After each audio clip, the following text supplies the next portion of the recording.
Good afternoon, I am Dark Emissary 617 here with the review of Teenage Mutant Ninja Turtles, the Nickelodeon Teenage Mutant Ninja Turtles figure of Baxter Stockman. So here I've got him in box, and I just got him in today in the mail, and you know who you are out there, the one who helped me. Thank you for the assistance. This is Baxter Stockman, evil-minded mad scientist. Here he is in box. You can see there. At the bottom it shows you have to attach the feet as shown.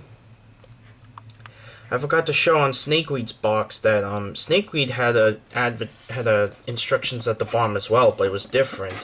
It wasn't like a circle like everyone else's. His was actually a square, but so here we go with Baxter Stockman. There's his bio. Laughable repairman turned ruthless mad scientist. Baxter Stockman's one bot-bodied evil that's best to avoid. Sporting a battlesuit upgrade with stolen T-Tech, this bully brainiac's got a big ninja turtle-sized chip on his shoulder. One he intends to fill with deadly revenge.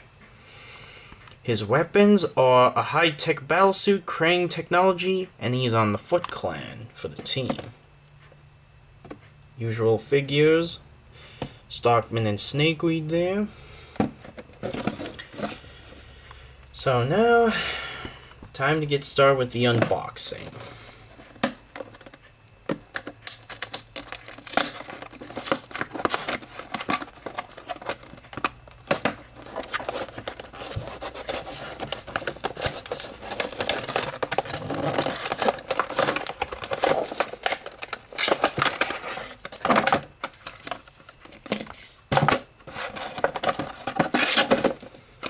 So this is how the feet look like in there, and there's Stockman.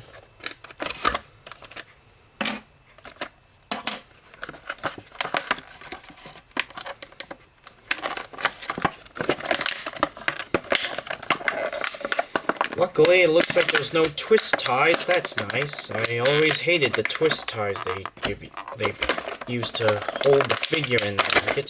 They're really annoying.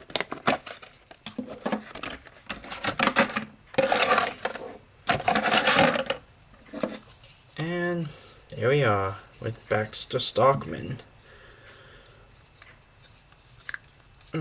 Joints are pretty tight on him. I like that. Joints are pretty tight. So you got the feet there. You got little holes on the bottom there to tell you which goes where. And there you go. Here's snaps on very easily and is actually a lot easier to assemble than Snakeweed. Snakeweed, you had to hold on to him very well and had a pretty good grip on him on certain parts of him because he's really hard to hold when you're trying to connect him.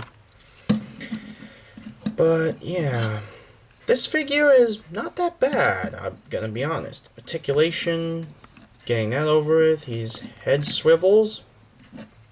His arms, I believe, yeah.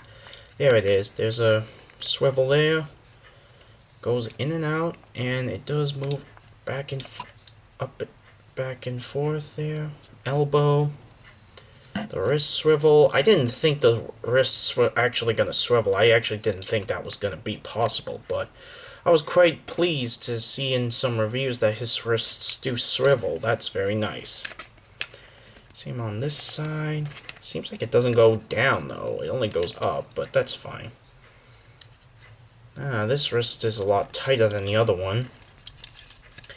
The waist can swivel as well, all the way if you want. And the legs go outward and inward, and they do go up and down, and a single joint at the knee, like so. So, but the feet don't have any articulation, which is quite disappointing. They could have easily done that.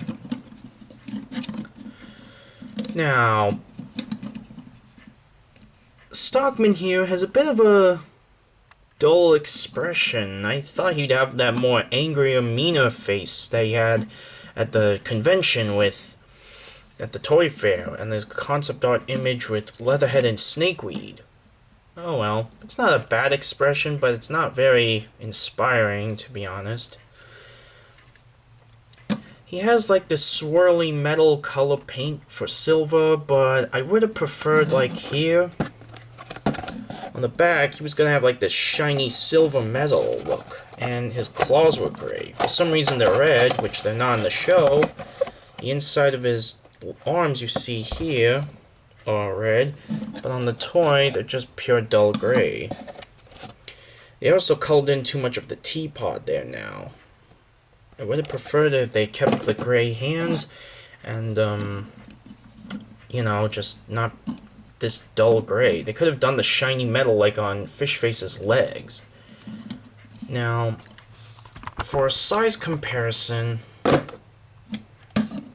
I got Stockman here, and I'm gonna put in my favorite Ninja Turtles character again, Snakeweed. Snakeweed is, of course, a little bit taller because of his head, and his head is oddly shaped, so he is a little bit taller than him. And the antennas, of course, do quite contribute in his height. But Stockman's not a bad figure overall. I really like him. Just to show some more comparisons, here he is next to my favorite turtle, Donatello. He's quite taller than Donatello, so that's not bad. His sizing is much better than most figures in this line. And just for fun, I'm going to be doing a review on him, Krang. And I'm just going to let you know now, Krang is one of the worst figures in this line thus far. Hands down. But, so, yeah, that's all there is to it. And I will give this guy an 8 out of 10. The shiny metal the silver paint would have helped him a lot more. He has a little too much red paint here on the teapot there, you see. And his claws are red for some reason when they're not supposed to be. Also, the fingers are not articulated, but they do flex back, so you can use them actually if you want. So, yeah, not a bad figure, but the biggest problem with this guy is this Stockman is not very impressive, to be honest. He's kind of boring to some extent, but not bad. Also, we may not even see the suit again, so that really does not help with the selling value point on this figure. But I still say pick him up. He's a good figure.